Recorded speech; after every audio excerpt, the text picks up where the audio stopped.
Today's presentation is a discussion of the In-Cell Western Assay, its applications and presence in the literature. Some of the topics covered include cell proliferation assays, RNAi knockdown screening, and variations of the assay including the On-Cell Western and the Live-Cell Western. Our speaker today is Dr. Harry Osterman, Principal Scientist for Liquor Biosciences.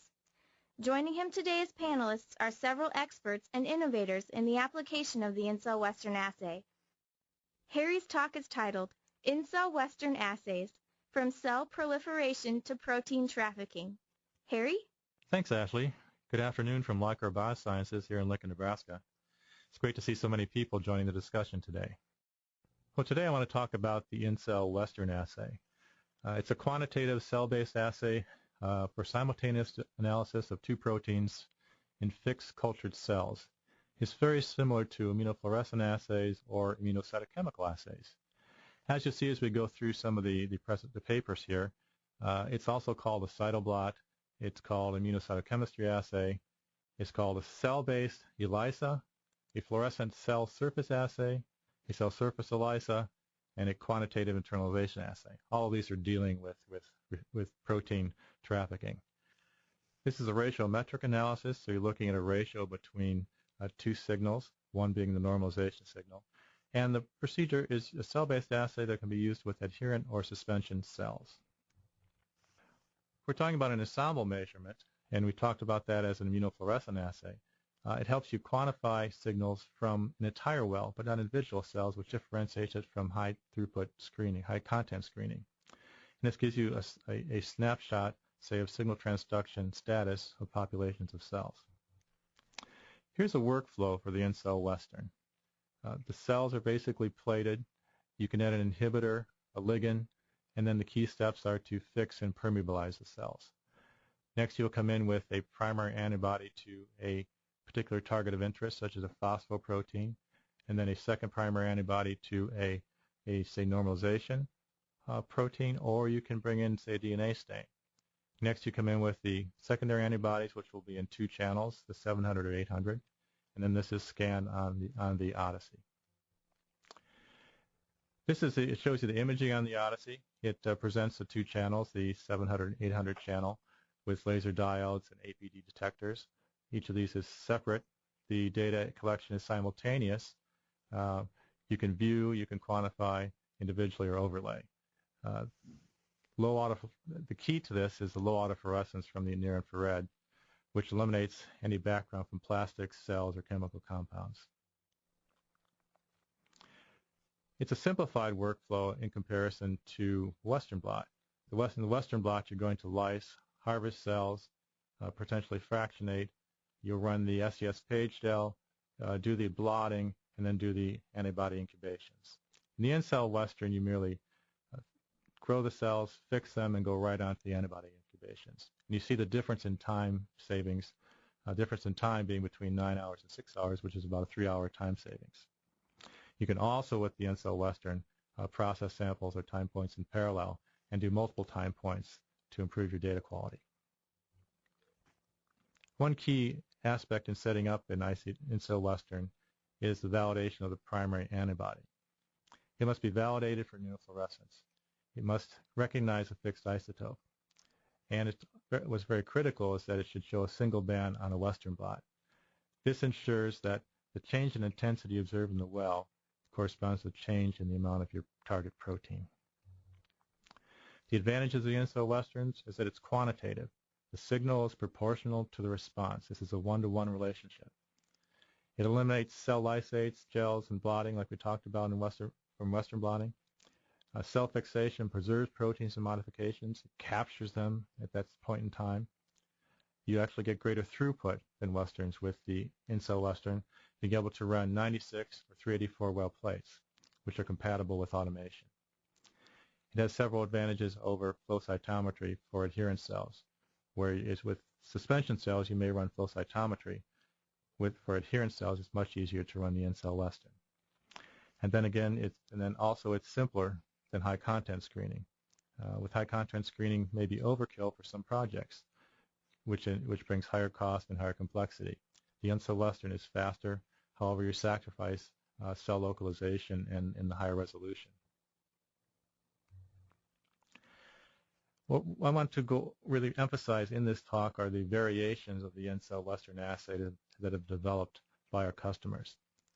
The standard assay, as you look at for adherent cells in the second column, the cells are permeabilized. You're running in 2 channels. Your first channel will have a primary antibody, and your second channel will probably have your normalization primary antibody to a pan protein or a DNA stain. And this is run in a flat bottom plate. You can also do the assay for suspension cells. Once again, you permeabilize, you're running 2 channels, you have the same primary antibody, secondary antibody or normalization with DNA, but you're running in round bottom cells because you're going to have to bring the cells to the bottom of the plate by centrifugation. Next, you see the On-Cell Western. This is one that I want to emphasize here as we look at several examples later on in the talk. It focuses on first the external surface protein expression of the cell. And to do that, you do not permeabilize the cells. This assumes that your primary antibody will not penetrate the cell. You're using 2 channels, one so you can normalize, one to the target. And it's key here that the primary antibody to your target be to an external isotope. We'll talk more about that as we go forward. You have the normalization, and then you're running this in flat bottom plates. You can also look at the total protein by permeabilizing and running a second assay alongside your On-Cell Western, and that is similar to the one I described earlier in the standard. Next, there is the live cell Western, and for that, you're basically working on live cells, so there's no permeabilization. You can run it on 1 or 2 channels. The one that I'm going to show you is running a single channel where the antibody will act against, again, an epitope that is on the external surface of the cells, run the flat bottom plates. And finally, just taking your normalization, you can run a proliferation assay using a DNA stain or even a protein label, looking at the external surface of proteins on the external surface of the cells or the DNA content to arrive at a cell number. One important aspect that we've been going through is the normalization with the second channel. As I said, you can use a primary antibody, say for instance to a pan antibody, such as when you're looking at ERK, it could be pan-ERK. But you have to be sure that when you're using this antibody that it's not going to bind to an epitope that your original target, say a phospho-ERK versus a total ERK, can't bind to the same epitope or they'll block each other. The other thing you can use is an antibody to a housekeeping protein such as tubulin, actin, or GAPDH. DNA stains are also used. You'll find these are faster and less expensive. The ones that we recommend are DRAC5 plus our Sapphire 700 or Cyto 60 will be in some of the examples that I'll show. Cell labeling can also be performed with iodide 700 800 CW NHS ester, and this is where you're labeling the cell surface proteins. And it's a highly accurate method, and it's unaffected by DNA changes. Looking again at an example of the cell labeling with the DNA stain.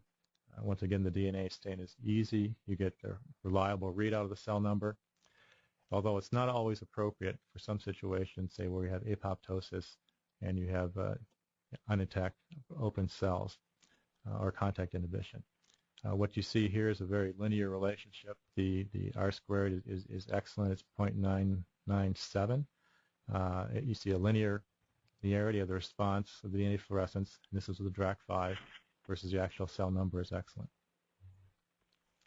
Here's an example of the protein stain being used, the NHS ester. And this was run by Greg Hoffman at Harvard Medical, which you use in an siRNA screen that I'll talk about later. Basically, you see the linearity of the staining is between 200 to 200,000 cells, and this covalently labels lysines found on the cell surface. And the protocol takes a little less than an hour. So this brings me to proliferation assays, because that's just using the one channel, or it could be 2 channels, but the standardization aspect of the In-Cell Western. You see here a dose response curve looking at cells, melanoma cells, which contain the V600E BRAF mutation. And they're looking at this with respect to the MEK inhibitor U0126. And these are run in quadruplicate, and that's a nice part of the In-Cell Western. You can run your duplicates, your replicas, and improve your statistics. And you see here the average values are plotted. You see the error bars represent the standard deviations for the 4 mean values, and the data is very tight. So think about using the In-Cell Western as a cell proliferation assay. Now let's move on to some of the other more interesting aspects. Let's look at a basic analysis of cell signaling with the EGF receptor. Here you see the combined image of the two channels, the 700, 800 along the top, and you see the titration of the inhibitor. As you look at the 700, the red, you can see as the inhibitor increases, the signal decreases. And you see in the 800, the total EGFR, and you see how those are very consistent. And you use the two are normalized, and you see the plot on the right, and you can see that you can get very nicely in IC50. In this case, the IC50 was 8 nanomolar, and it agrees very well with the literature value of essentially 4 nanomolar. And once again, we're using the total EGF receptor for normalization. This was imaged on Odyssey. Now let's look at a literature example. This is from Genentech by Dr. Hanush, and this is looking at kinetics of Wnt-driven beta-catenin stabilization. And the Wnt beta-catenin pathway plays a key role in many cancer progressions.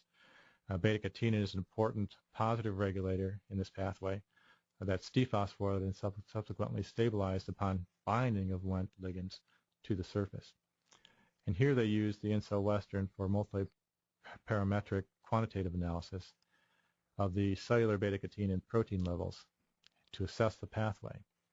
What this assay offered to them was a temporally resolved detection of Wnt, so they could do kinetics.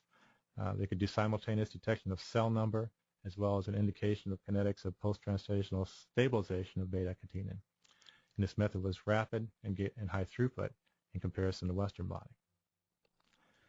Next slide, you see the basic protocol, and here we're talking about the increased throughput. You see the protocol where you plate the cells. They're plating about 5,000 cells. They're using a 384 well plate. You then incubate the cells for 24 hours.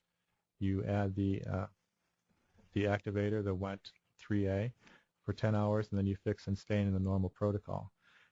You're using a beta-catenin antibody, and that's going to be in the green channel, and then the DNA stained DRAC5 in the red channel. You see a representation of the wells on the right. You see the beta-catenin in green, the DNA in red, and the merged values. The beta-catenin values were background subtracted from the wells treated only with the secondary antibody and then normalized to the cell number by dividing by the total DNA fluorescence signal. This method for them was very reproducible and sensitive. You see again here the plot of the total DNA fluorescence versus the cell number. The DNA stain here was DRAC5. The assay was reproducible with a standard deviation within 10% of the mean for the replicas. And here, once again, someone doing 4 replicas. Once again, the advantage of the In-Cell Western. You see the excellent linear correlation of 0.997.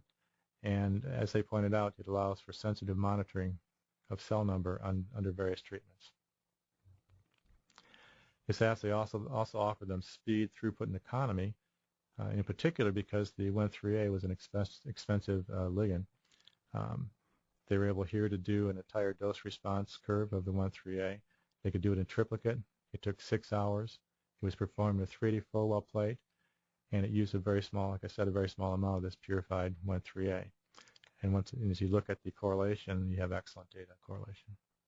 Next slide, we have the kinetics of beta-catenin accumulation, which is an interesting use of the In-Cell Western. Here you see that the time on the single plate goes from top to bottom, and then the Wnt3A concentration going from left to right. Here we see in the next part, you can actually see the normalized beta-catenin versus time, where you can actually see some kinetics. You see the kinetics of beta-catenin accumulation at the different Wnt3 concentrations. The results here that the beta-catenin levels are upregulated within 30 minutes after stimulation. You see an increase sharply between 6 and 8 hours, and then you see a beginning to plateau about 10 hours.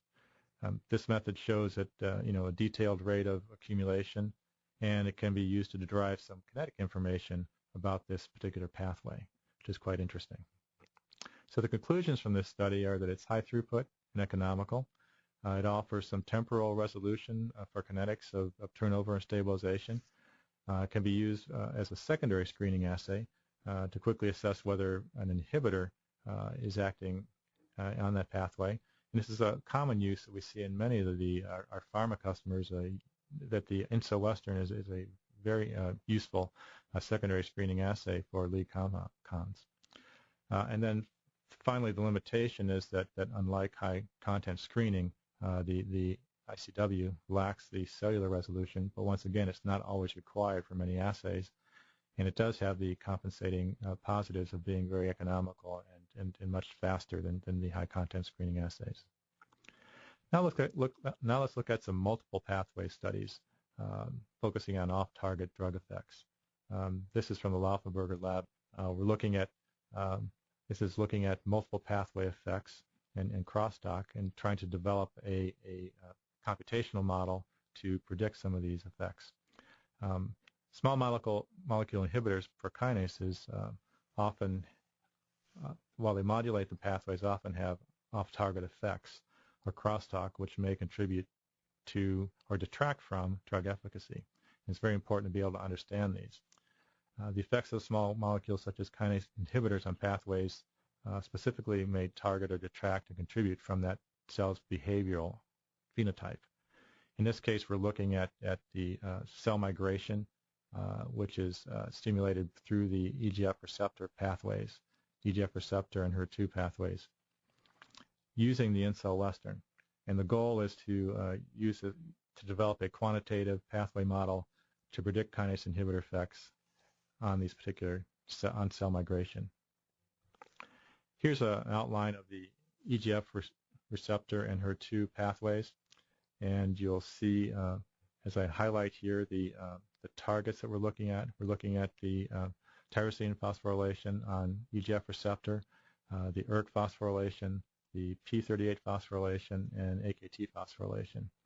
And then the pathway will be inhibited in 3 points. The MEK inhibitor PD98059. Gefitinib will be targeting the EGF receptor, and then the HER2, HER3 stimulated PI3 kinase will be inhibited by the LY294002. And then each of these pathways will be stimulated either by EGF or heregulin. And the binding of the EGF and the heregulin, of course, promotes the heterodimerization or homodimerization, which then stimulates the pathway. As we said, this is looking at cell migration, and so here you see some of the results looking at in a cell migration assay, looking at gefitinib and the LY inhibitor and the PD inhibitor. The gefitinib targeting the EGF receptor lowers persistence in HER2 cells with EGF, and that's shown in the red arrow. And the gefitinib on the HERG-treated cells, which produce the HERG receptor, had persistent values less than the parental without the inhibitor, and that's shown here with the green and the red arrow. And then the PI3 kinase inhibitor reduced the migration as expected with the LY94002 inhibitor. Now let's look at the effects of the three inhibitors on these various pathways, looking at ERK, AKT, P38, and EGF receptor. Here's using the power of the In-Cell Western to be able to look at multiple inhibitors and multiple pathway targets in the same experiment. And in this case, the In-Cell Western is normalized to the TOPRO3 DNA stain, and we're using various primary antibodies. We're looking at AKT at the SIR473. On ERK, we're looking at the threonine 202 and tyrosine 204. And then the P38, we're looking at the tyrosine 180. And then on EGF receptor, here we're showing the tyrosine 1068. It's very interesting as I highlight this that you see that we have some interesting predictive effects, such as the PI3 kinase inhibitor does inhibit the AKT, as you see in the sort of second pane down, second pane over, versus the no inhibitor. But you also see where the red star is that it inhibits the ERK, which is noteworthy that it abrogates ERK phosphorylation in response to EGF as well as heregulin. And And as you look down further, you see that the same inhibitor stimulates the EGF receptor phosphorylation at the tyrosine 1068. Brings into question whether this regulation of the EGF receptor pathway is regulated by the PI3 kinase pathway. And also, as you look over to the right, you see the red star where you see the gefitinib having an effect on AKT. And so these off-target effects would not be seen if you were not able to run a multi-parameter assay like this. And you can see one of the powers of the In-Cell Western. Now let's move on to RNA interference experiments. Let's first look at a simpler model where we're looking at a paper dealing with the hepatitis C virus and looking at the NS5A protein and how it mediates viral replication. The NS5A protein is part of the intracellular membrane-associated viral replication complex of the HCV virus. There are a variety of host proteins that have been reported to interact with this protein, such as the host protein TBC1D20, which is a binding partner for the NS5A. Here we're going to use the In-Cell Western assay to access the knockdown of the TBC1D20 gene and see its effect on the hepatitis C infection. In the next slide, you see that the actual knockdown. In part A, you see the plate for the In-Cell Western.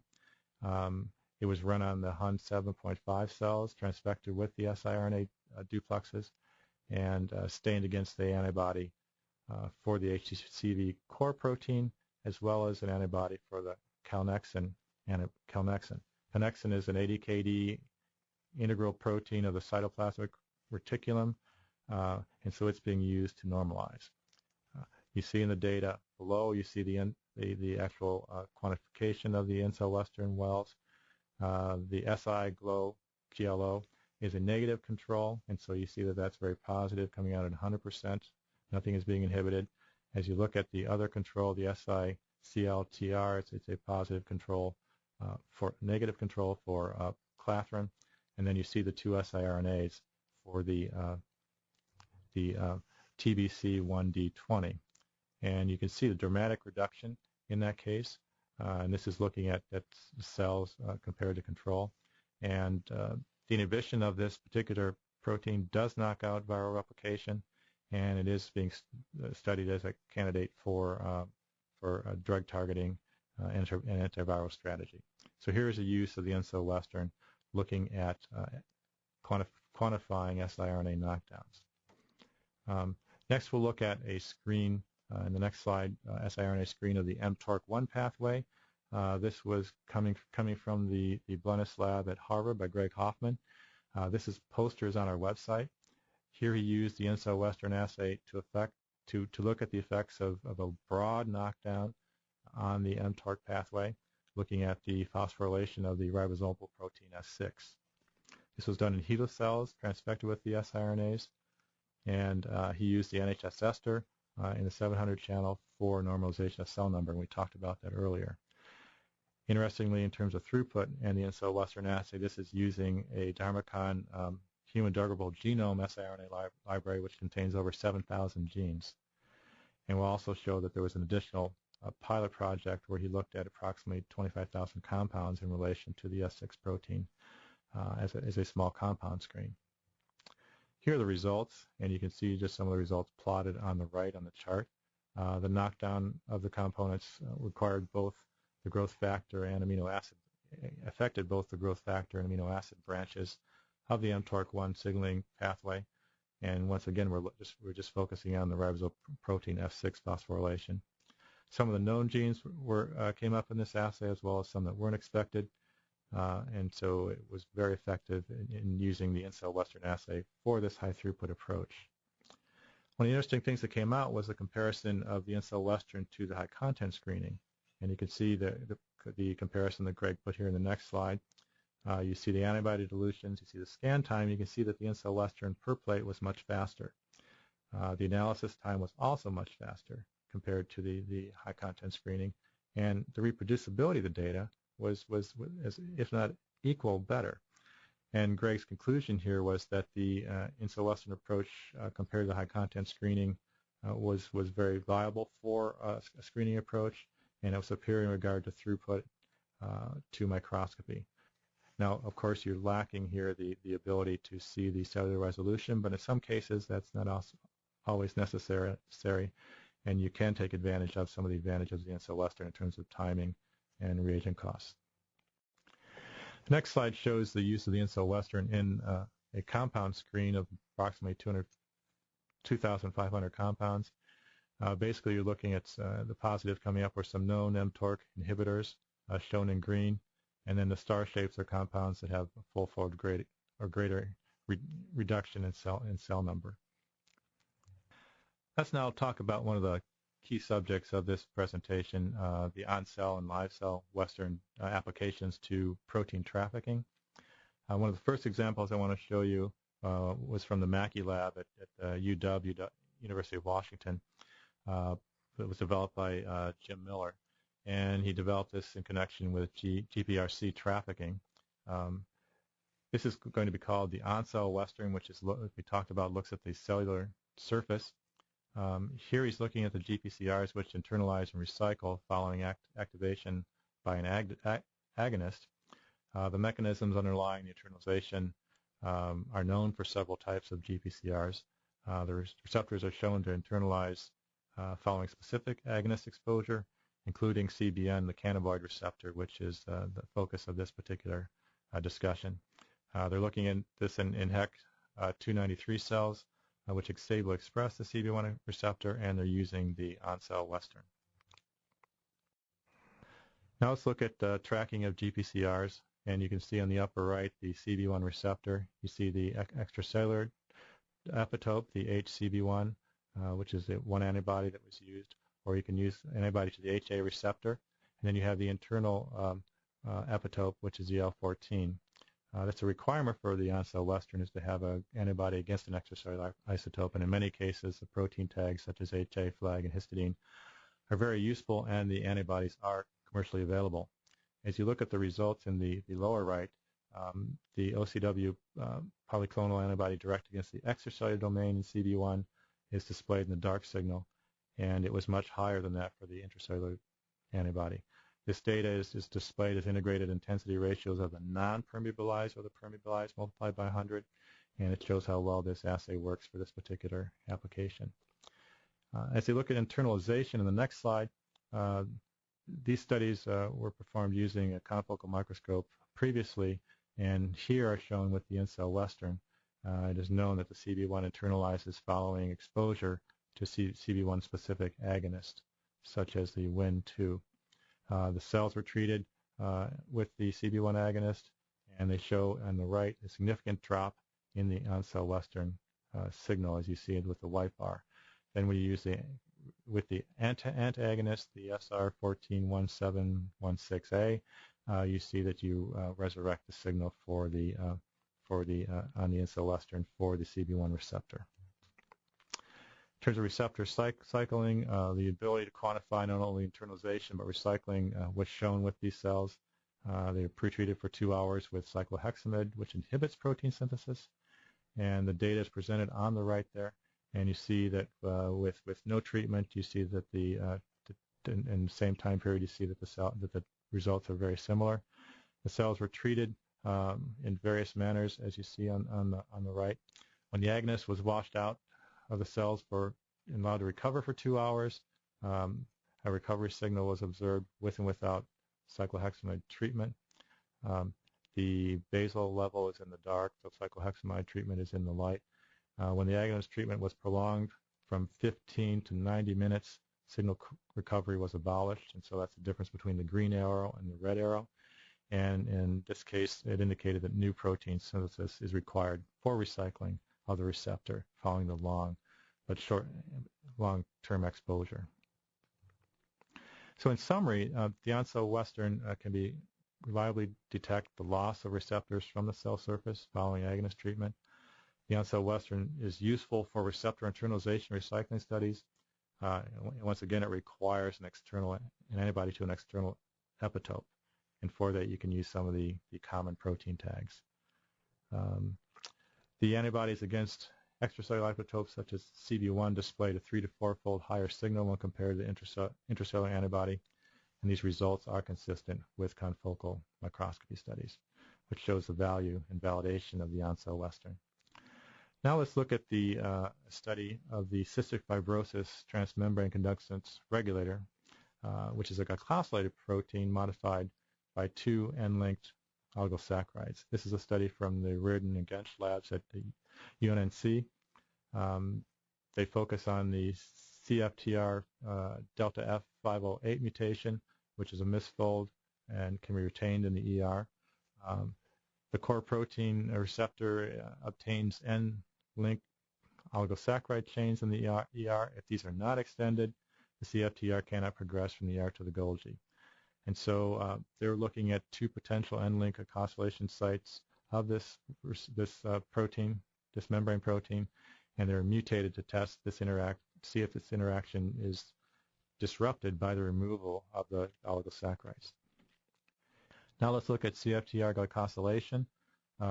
This can be shown on Western blot of the CFTR, and you can see on the right in A you see examples of the 2 proteins. You see the native CFTR, and then you see the mutant, which knocks out the 2 sites that are glycosylated.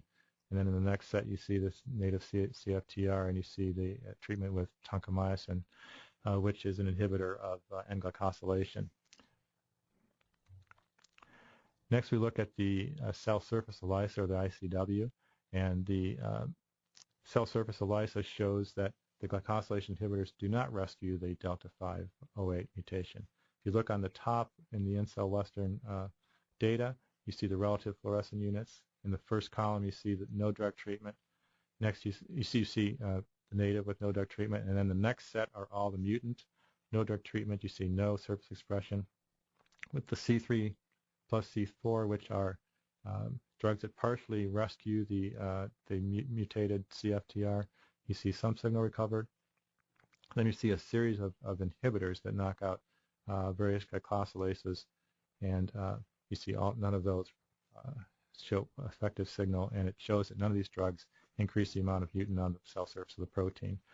This is confirmed below by the confocal microscopy results, where the first box shows the unaffected CFTR, so you see the functioning on the surface, expression of the receptor on the surface, but in the rest of them you don't see that. And so this shows that the On-Cell Western assay is an excellent cell surface assay for monitoring rescue of receptor trafficking, and the results are consistent with confocal data. Next, let's look at a study from the Clark lab at the Queen Mary University of London, and this shows the use of the On-Cell Westerns to follow a mutant receptor trafficking to the surface. This is looking at a disease called the familial glucocorticoid deficiency. It's a rare autosomal recessive disease characterized by isolation of glucocorticoid deficiency, isolated glucocorticoid deficiency in the presence of normal mineralocorticoid production. Inactivating mutations in the ATCH receptor, melanocortin 2, the MC2R, account for approximately 25% of these cases. Here they found a patient that was diagnosed with the FGD syndrome, and they found that those patients displayed a Y129C mutation as well as an F278C mutation. Looking at that further, you can see where those 2 mutations are displayed in the next slide. Now, if we're looking at what they're calling the fluorescent cell surface assay, which is the In-Cell Western, you can see that the wild type in the first bar shows a stronger signal, but as you come in with the Y129C in the presence of the MRAP companion protein, that the signal drops.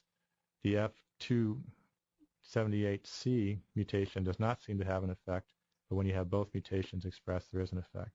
And so the results here show that the Y129C mutation on the cell surface detected by the In-Cell Western has failed to traffic to the surface. And from that, they conclude that the Y129C mutation plays a vital role in folding or cell surface trafficking of that protein. The Clark lab continued the study of this receptor, looking at the MRAP and MRAP2 accessory proteins, which are responsible for MC2R trafficking and function. The MRAP2 is a unique homolog expressed in the brain and adrenal gland. To confirm the putative glycosylation sites on the MRAP2, a mutant was constructed, which replaced the asparagine residue at position 9 with a glutamine.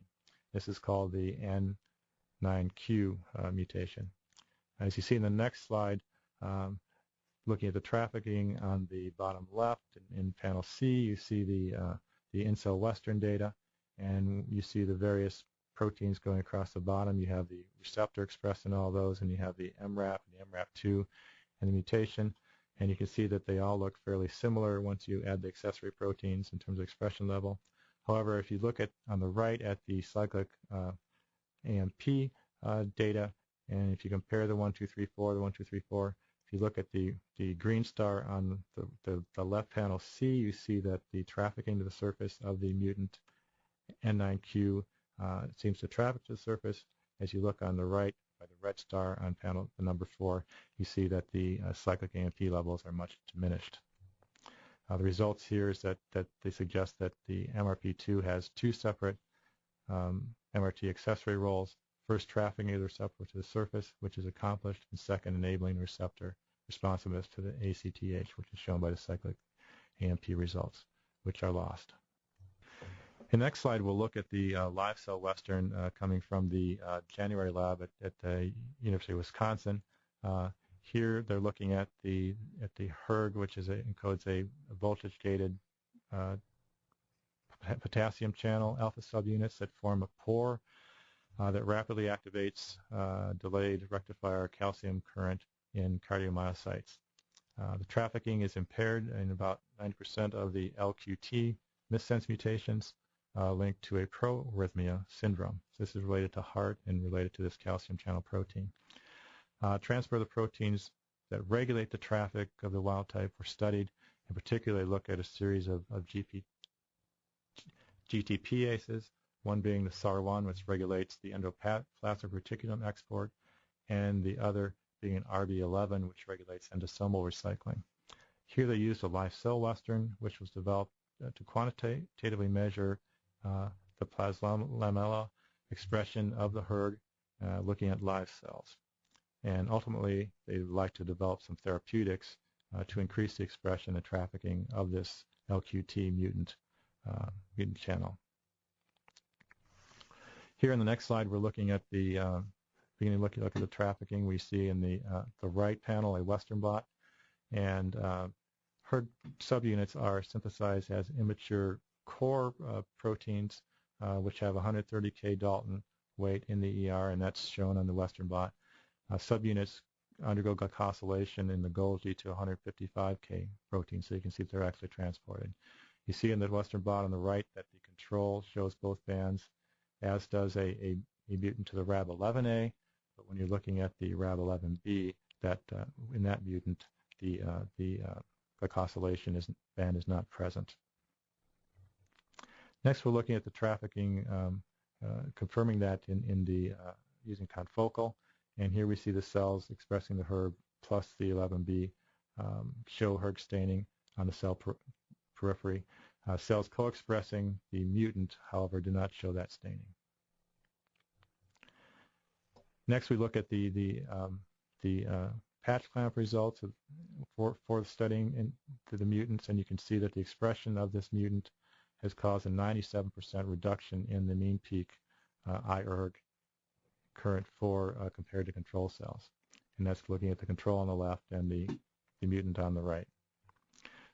This co-expression of the dominant negative mutant for the RAB11B inhibited the Golgi processing of the hERG and decreased the current to 79% and reduced the staining. And you can also see this, the hERG11B controls the trafficking of the hERG to the Golgi.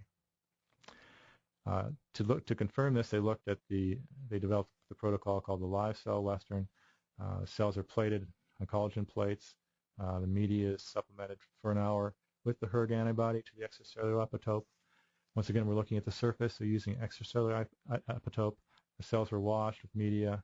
The cells were then cultured with the iodide 680 goat anti-rabbit.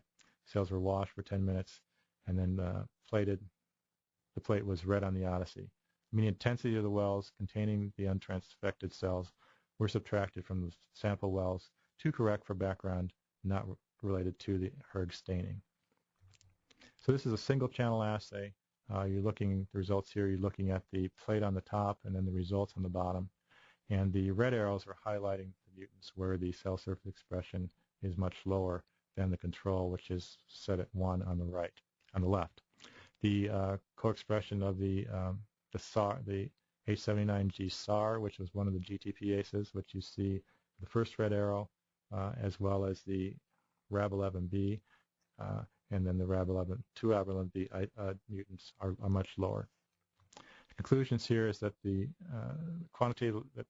live-cell Western quantitatively measures the expression of the hERG in live cells using antibody directed against the extracellular isotope. The live-cell Western they showed is consistent with the patch clamp and confocal results.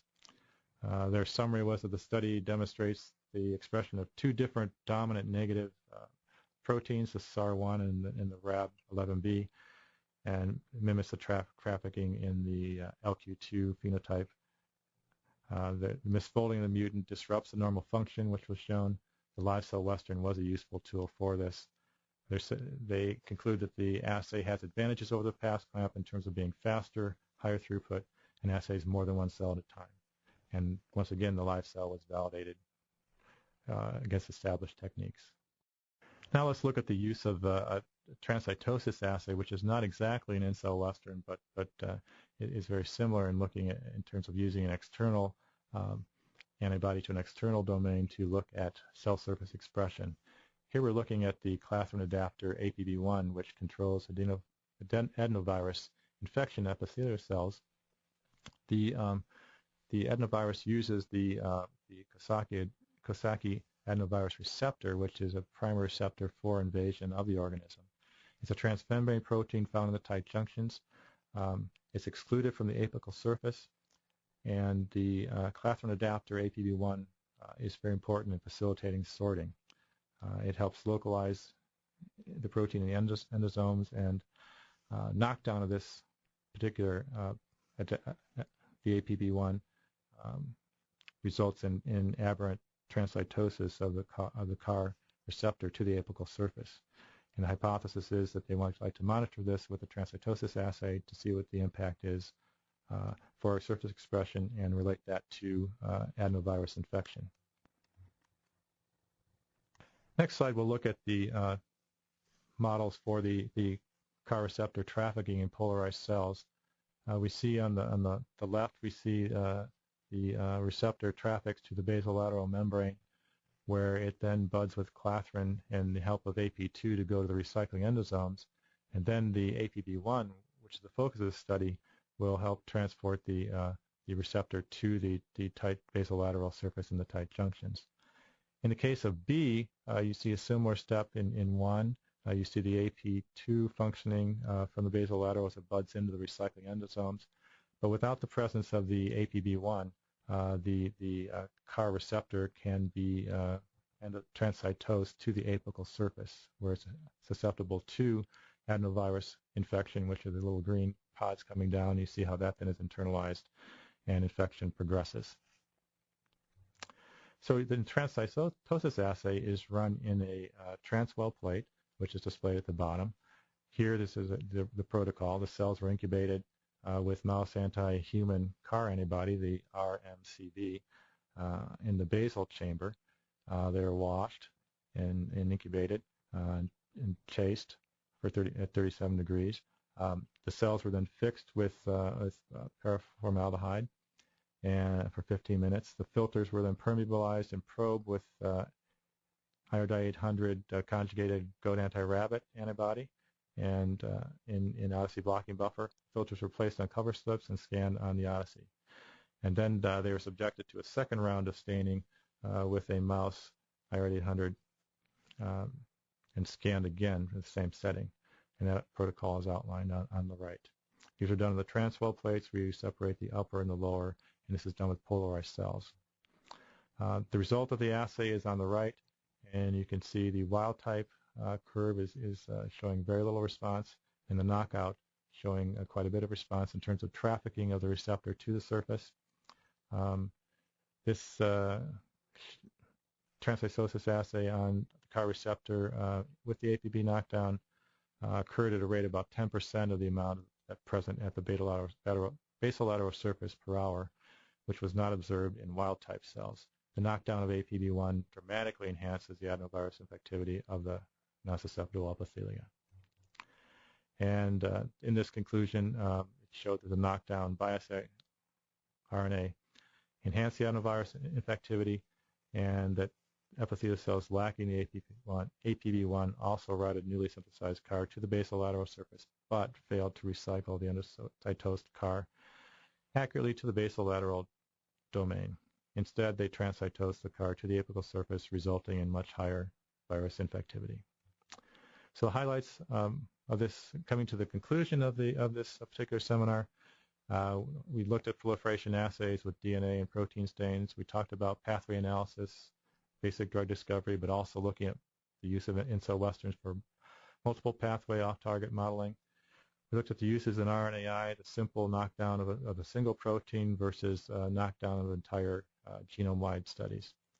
And we looked at the key applications of the On-Cell Western and the In-Cell Western in trafficking, looking at the GPCR internalization recycling, look at CFTR mutant rescue, look at the melanocortin 2 receptor glycosylation and the roles of accessory proteins, and the HER2 channeling with the live cell Western, and finally in the transcytosis assay, the CAR receptor affecting the viral infection as it trafficked to the surface. And so the key points here to take away from this webinar are that the In-Cell Western offers speed, throughput, sensitivity as a secondary screen. It's faster than alternatives for high-content screening with excellent data consistency.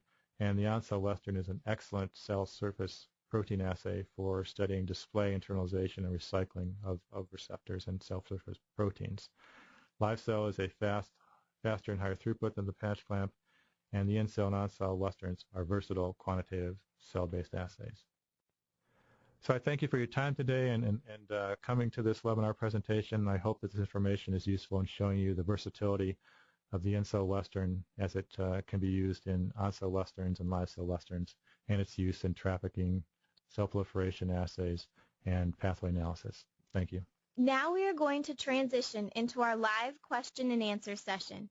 Most of you have been submitting questions along the way during the presentation, so thank you.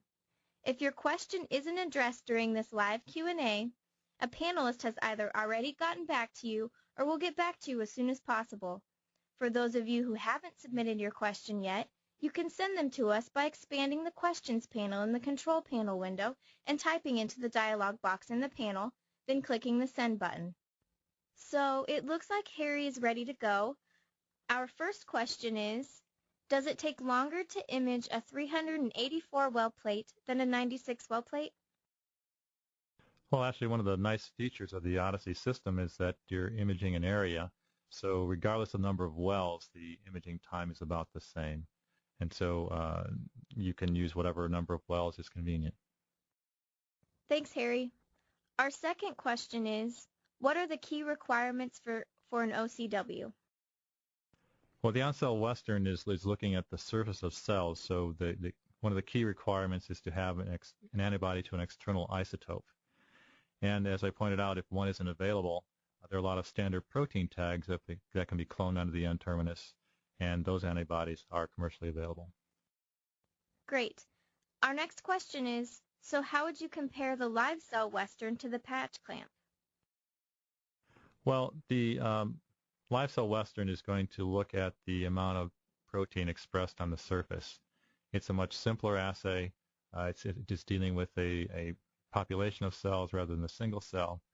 But on the other hand, it's not going to give you any information about that protein's function. And so if you're only interested in trafficking to the surface, the live cell Western is a viable alternative. If you want to know function, then of course you're going to do more extensive studies.